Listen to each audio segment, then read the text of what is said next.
माँ recording studio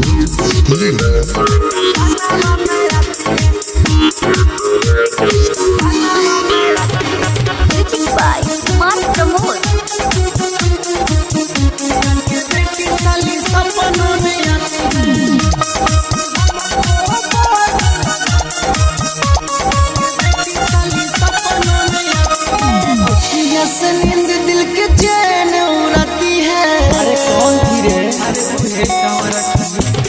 अखिया से नींद दिल के चैन उड़ाती है। मुखिया के बेटी सपना में आती है। कतिया पे दीवाना बनाती है। मुखिया के बेटी साली सपना में आती है।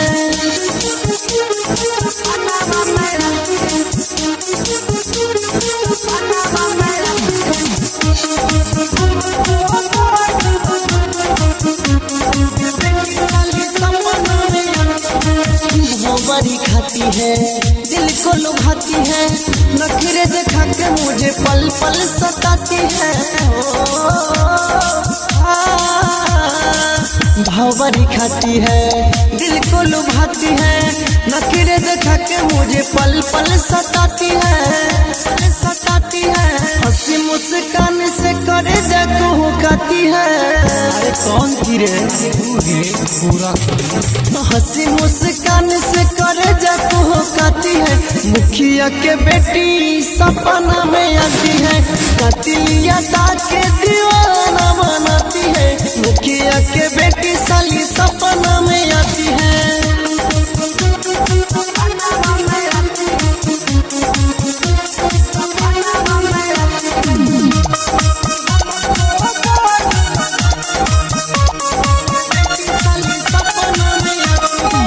चलती है चल जैसे चलती हिरनिया। नकी के नथुनिया हिला दिया दुनिया। चलती है चाल जैसे चलती हिरनिया। नकी के नथुनिया हिला दिया दुनिया, दुनिया। सनी जरा जाको दिल के रुलाती है। कौन थी रे? पूरा सनी जरा जाको दिल को रुलाती है। मुखिया के बेटी सपना में आती है। अखिया से नींद दिल के चैन उड़ाती है। मुखिया के बेटी साली सपना में आती है, सपना में आती है। मुखिया के बेटी साली